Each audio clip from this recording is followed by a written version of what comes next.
السلام عليكم ورحمة الله وبركاته.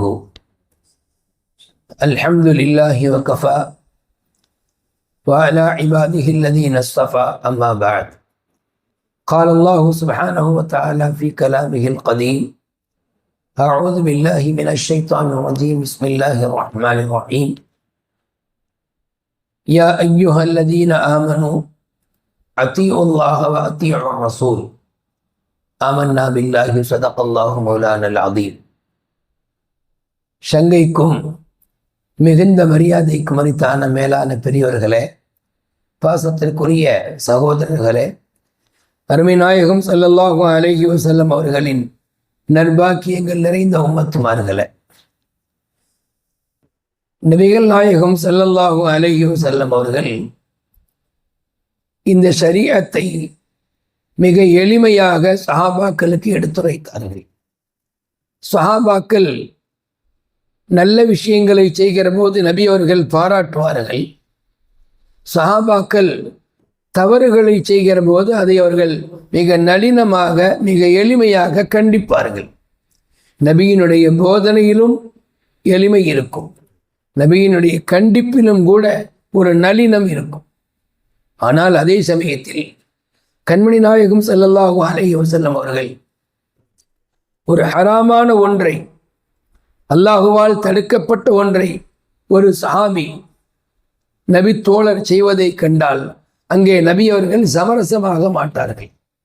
அவருக்கு மென்மையாக எடுத்து சொல்லி கொண்டிருக்க மாட்டார்கள், கொஞ்சம் கடினம் காட்டுவார்கள். அது அப்படித்தான். ஹராமிலிருந்து நம்முடைய பிள்ளைகளை நாம் விளக்குவதற்கு கண்ணே மணியே என்று சொன்னால் அது சரியான முறையில் எடுபடாது. கொஞ்சம் கண்டிப்பு காட்டுகிற போது அந்த குழந்தை ஹராமிலிருந்து வெகு தூரம் சென்றுவிடும். காரணம், ஹராம் என்பது சாதாரணமான ஒன்றல்ல. நம்முடைய துஆக்களை அது அங்கீகரிக்க விடாமல் தடுத்து விடுகிறது. நம்முடைய அமல்களை அது கபூல் செய்யப்படாமல் தடுத்து விடுகிறது. பல்வேறு விதமான ஒரு விளைவுகளை, தீய விளைவுகளை ஹராம் என்பது நமக்கு செய்து தருகிறது. அதனால நபிகள் நாயகம் ஸல்லல்லாஹு அலைஹி வஸல்லம் அவர்கள் ஹராமை செய்ய கண்டால் அதை அவர்கள் பொறுத்து கொள்ள மாட்டார்கள், கொஞ்சம் கண்டிப்பான முறையில் சொல்வார்கள். மற்றபடி சஹாபாக்கள்கிட்ட நபி அவங்க அவ்வளவு பிரியமா இருப்பார். சஹாபாக்களும் நபியின் மீது அவ்வளவு பாசம். ஒரு தடவை ஒரு அன்சாரி தோழர் ஒருவர் கையிலே தங்க மோதிரம் அணிந்திருந்தார். நபி அவங்க ஆரம்பத்தில் முதல் கட்டமாக தங்க மோதிரம் அணிந்தார்கள். அதை பார்த்தோன்னே எல்லாரும் தங்க மோதிரம் அணிய தொடங்கிட்டாங்க. உடனே நபி ஸல்லல்லாஹு அலைஹி வஸல்லம் அதை கலட்டி தூக்கி வீசி, இன்னி லா அல்பஸுஹு அபதா, இனிமேல் நான் ஒருபோதும் தங்க மோதிரம் அணிய மாட்டேன் என்று உறுதியாக சொன்னார்கள். சஹாபாக்களும் தூக்கி வீசி விட்டார்கள். யதார்த்தமாக ஒரு சஹாபி, அன்சாரி தோழர் ஒருவர் ஒரு தங்க மோதிரத்தை அணிந்திருந்தார். ஒருவேளை அவர் அந்த முன்புள்ள சபையில் கலந்து கொண்டிருக்க மாட்டார். அவருக்கு தங்கம் ஹராமாக்கப்பட்டது, ஆண்களுக்கு தங்கம் ஹராமாக்கப்பட்டது தெரியாமல் இருந்திருக்கலாம். அவர் அணிந்திருந்தார். நபி ஸல்லல்லாஹு அலைஹி வஸல்லம் வேகமாக வந்து அந்த மோதிரத்தை கலட்டி தூக்கி எறிந்தார். அந்த மோதிரத்தை கலட்டி நபி ஸல்லல்லாஹு அலைஹி வஸல்லம் அவர்கள் அதை தூக்கி எறிந்தார்கள். அவ்வளவுதான். அந்த மனிதர் அதை எடுக்கவே இல்லை. இதை தாண்டி அந்த மனிதர் தன்னுடைய வாழ்நாள் முழுக்க அதை அணியவே இல்லை. எந்த அளவுக்குன்னா, நபி ஸல்லல்லாஹு அலைஹி வஸல்லம் வஃபாத்துக்கு பிறகு அவருடைய குடும்பத்தில் ஒருத்தர் சொல்றார், இப்போதான் நபி போயிட்டாங்களே, நீங்க அணிந்தால் என்ன மோதிரத்தை? அப்ப அந்த சஹாபி சொல்கிறார்கள், எப்பொழுது நபி ஸல்லல்லாஹு அலைஹி வஸல்லம் அவர்கள் அதை தூக்கி எறிந்து விட்டார்களோ, இனிமேல் நான் அதை ஒருபோதும் கையில் எடுக்க மாட்டேன் என்று சொன்னார்கள். இது சஹாபாக்களின் இத்தாஅத்தை நமக்கு காட்டுகிறது. சஹாபாக்கள் நாயகத்தினுடைய வார்த்தைகளுக்கு எவ்வளவு முக்கியத்துவம் தந்தார்கள், அதற்கு எப்படி வழிபட்டார்கள் என்பதனுடைய முக்கியத்துவத்தை நமக்கு காட்டுகிறது. நாமும் தான் ரொம்ப நாளாக சொல்லிக்கிட்டு இருக்கோம், நாங்கள் அல்லாஹ்வை நேசிக்கிறோம், பெருமானாரை நேசிக்கிறோம் என்று சொல்லி கொண்டிருக்கிறோம். எதை நபி அவர்கள் ஹராம் என்று தடுத்தார்களோ அதை கூட நாம் விட்டு விலக தயாராக இல்லை. மற்றதை விடுங்க, மக்ரூஹ்கள் அது இதெல்லாம் பிறகு. நபி ஸல்லல்லாஹு அலைஹி வஸல்லம் அவர்கள் எதை ஹராம், இது கூடாது, இது தவறு என்று சொன்னார்களோ அதை விட்டும் விலகவே நாம் தயாராக இல்லை. இத்தனைக்கும் நாம நாயகத்தின் மீது முஹப்பத் இருப்பதாக சொல்லிக் கொண்டும் வருகிறோம். சஹாபாக்கள் பாருங்கள், நபி தன்னுடைய ஹயாத்திலே மோதிரத்தை கலட்டி வீசினார்கள், வாழ்நாள் முழுக்க அது அணியலை. ஒருவேளை அந்த சஹாபி எந்த மோதிரத்தையும் அணியவில்லையோ என்னமோ, வெள்ளி மோதிரத்தை மற்ற உலோகத்தினால மோதிரத்தில் கூட ஒரு அணியல்ல போல தெரியுது. அவர் சொல்றாரு, எப்ப நபி அவங்க அதை கலட்டி வீசி விட்டார்களோ ஒருபோதும் இனிமேல் ஆனதை எடுக்க மாட்டேன் என்பதாக சொன்னார்கள். அப்படியே நம்ம நிகழ்ச்சிக்கு வாங்க.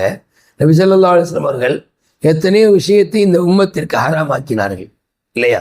உதாரணமாக வட்டி வாங்குவதை ஹராம், அல்லாஹும் ரசூலும் அதை கடுமையான முறையில் சாடி இருக்கிறார். ஆனால் இன்றும் எத்தனையோ இஸ்லாமிய சகோதரர்கள் சர்வசாதாரணமாக வட்டியை வாங்கி கொண்டும் வட்டிக்கு பணம் கொடுத்து கொண்டும் இருப்பதை சில இடங்களில் நாம் கேள்விப்படுகிறோமா இல்லையா? அப்போ நபிகள் நாயகத்தினுடைய அந்த வார்த்தை எங்கு போயிற்று? அல்லாஹுடைய அந்த வார்த்தை எங்கு போயிற்று? நாம் எப்படி அல்லாஹுவின் மீது அன்பு இருப்பதாக நம்மை சொல்லிக்கொள்ள முடியும்? ஒரு மனிதர் இன்னொரு மனிதரின் மீது அன்பு இருப்பதாக சொன்னால் அந்த மனிதரின் பேச்சை கேட்க வேண்டுமா இல்லையா? அதுபோல் தானே அல்லாஹும் ரசூலும் வட்டியை ஹராம் என்று சொன்னார்கள், நாம் அதை செய்து கொண்டிருக்கிறோமா இல்லையா? நம்மை அறியாமல் நம்முடைய பொருளிலே கண்ணுக்கு தெரியாமல் எங்கோ எப்படியோ வட்டி கலக்கிறது என்பது நமக்கு தெரியாத விஷயம். ஆனால் அது தெரிந்து விட்டது என்றால் அதிலிருந்து நாம் தவிர்த்து கொள்ள வேண்டும் அல்லவா? ஏன்னா அல்லாஹும் ரசூலும் அதை ஹராமாக்கி இருக்கிறார். அதுபோல பாருங்கள், நடைமுறை வாழ்க்கைக்கு வாருங்கள்.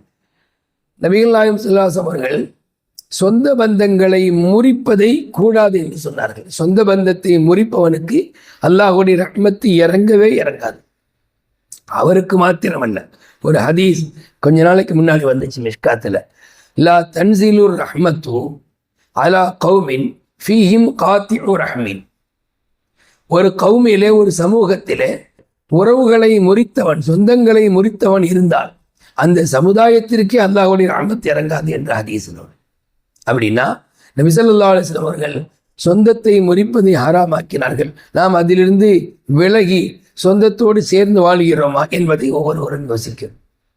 அந்த சஹாபி மோதிரத்தை அணிய மாட்டேன் என்று சொன்னார்கள், நாம அந்த சொந்தங்களை சேர மாட்டோம் என்று இருக்கிறோம். நம்மில் பலர், நான் அவங்களோட பேச மாட்டேன், எனக்கு அவருக்கு சம்பந்தம் இல்லை, உன்னுடைய உடன்பிறப்பு தான், அவராக தான் என்கிட்ட சண்டை போட்டார், அவர் பேசாத வரைக்கும் நான் பேச மாட்டேன். இது ஒரு பெரிய ஒரு உறுதிமானமே இல்லை. எதில் உறுதியாக இருக்கணும்? அல்லாஹ் ரசூலுடைய பேச்சை கேட்பதில் உறுதியாக இருக்கணும். அல்லாஹ் ரசூலுடைய பேச்சை கேட்காமல் இருப்பதில் உறுதி என்பது நல்ல விஷயமாது. அப்போ நபி ஸல்லல்லாஹு அலைஹி வஸல்லம் அவர்கள் சொந்தத்தை முறிப்பதை கூடாது என்றார்கள். நாம் சர்வசாதாரணமாக சின்ன சின்ன விஷயங்களுக்கெல்லாம் சொந்தத்தை முறித்து வாழ்கிறோம். யோசித்து பாருங்கள். நபி அவங்க சொல்றாங்க, உங்களுடைய ஆயுள் நீளமாகுவதை நீங்கள் ஆசைப்பட்டால், உங்களுடைய பொருளாதாரத்தில் பரக்கத் வருவதை நீங்கள் ஆசை கொண்டால் சொந்த பந்தத்தை சேர்ந்து வாழுங்கள் என்று சொன்னார்கள். ஒரு பக்கம் சொந்தத்தை சேர்ந்து வாழ்வதற்கான ஒரு அறிவுரைகளை, போதனைகளை சொன்னார்கள். இன்னொரு பக்கம் முறித்து வாழ்வதால் கிடைக்கக்கூடிய நஷ்டங்களை சொன்னார்கள். இரண்டையும் கேட்டுவிட்டு நாம் எப்பொழுதும் போல இருக்கிறோம். மேலான பெரியவர்கள், எப்படியானால் இந்த ஒரு சின்ன நிகழ்வு, மோதிர நிகழ்வு, அந்த சஹாபியை அவர் அணிந்திருந்த தங்கத்தை விட அவரை தங்கமான மனிதராக நமக்கு காண்பித்து தருகிறது. நாமும் உம்மத்தி முஹம்மதியா, முஹம்மது ஸல்லல்லாஹு அலைஹி வஸல்லம் சமுதாயம் என்று சொல்கிறோம், தங்கமான மனிதர்களாக வாழுகிறோமா? நம்முடைய ஒவ்வொரு சொல்லும் செயலும் அல்லாஹ் ரசூல் விரும்பியபடி இருக்கிறதா என்பதை ஒவ்வொரு கணமும் சிந்திக்கிறோம். நம்முடைய சக்திக்கு உட்பட்டு நாம் வழிபட்டு வாழ்கிறோமா என்று மட்டும் யோசியுங்கள். நம்முடைய சக்திக்கு உட்பட்டு நாம் அல்லாஹ் ரசூலுடைய சொற்களை கேட்டு வாழுகிறோமா என்பதை நாம் யோசித்து பார்க்கிறோம். சஹாபாக்கள் அப்படி இருந்தார். குடும்ப வாழ்க்கையிலும் சரி, கணவன் மனைவிக்கு, மனைவி கணவனுக்கு ஒருபோதும் அநீதம் இழைக்கக்கூடாது, தீங்கு இழைக்கக்கூடாது என்று நபி ஸல்லல்லாஹு அலைஹி வஸல்லம் அவங்க சொல்லியிருக்கிறாங்க, வாழ்ந்தும் காட்டினாங்க. நாம் இன்று நம்மையும் அறியாமல் நம்முடைய மனைவிக்கு அல்லது ஒரு மனைவி தன்னுடைய கணவருக்கு எந்த வகையிலாவது தீங்கு இழைத்து கொண்டிருக்கிறார். அப்படியானால் நாம் ஒவ்வொருவரும் யோசிக்க வேண்டும், இந்த உலகத்தில் என்னுடைய விருப்பத்தை விட அல்லாஹ் ரசூலின் விருப்பம் சரியா, அல்லாஹ் ரசூலுடைய விருப்பம் அதை நான் நிறைவேற்றுகிறேனா என்பதை நாம் பார்த்து கொள்ள வேண்டும். என்னுடைய விருப்பம் சரியா, அல்லாஹ் ரசூலுடைய விருப்பம் சரியா என்று பார்க்கும்போது என்னுடைய மன விருப்பத்தை விட அல்லாஹ் ரசூல் எதை விரும்புவார்களோ அதை நான் எடுத்துக்கொள்ள வேண்டும். அதில் எனக்கு சிறியதொரு இழிவு வந்தாலும் பரவாயில்லை. உதாரணமாக, சொந்தத்தோடு நாம சேருவதால் அவர் நம்மை ஒரு மாதிரியாக நினைக்கிறார் என்றாலும் பரவாயில்லை. அல்லாஹ் ரசூலுடைய திருப்தி நமக்கு கிடைக்கிறது.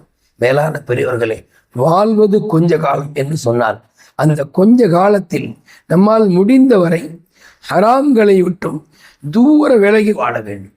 அதில் நம்ம ஒருபோதும் சமரசமாகக்கூடாது. அதெல்லாம் பரவாயில்லைங்க, கால ஓட்டத்தில் சரியாக வந்துடும். ஹராம் ஹராம் தாங்க. விஷம் விஷமா இல்லையா? 2026 விஷம் வேலை செய்யாமல் இருக்குமா? விஷம் ஒரு மனிதரை சாகடிக்காமல் இருக்குமா? அது எப்படி விஷம் என்பது வீரியமானதோ கெடுதியோ, அதுபோலதான் கண்ணுக்கு தெரியாத ஒரு கெடுதி ஹராம் என்பது. அப்ப ஹராமிலிருந்து விலகுவதை நாம் ஒரு உறுதியாக எடுத்துக்கொண்டால் அல்லாஹ் நமக்கு உதவி செய்கிறான்.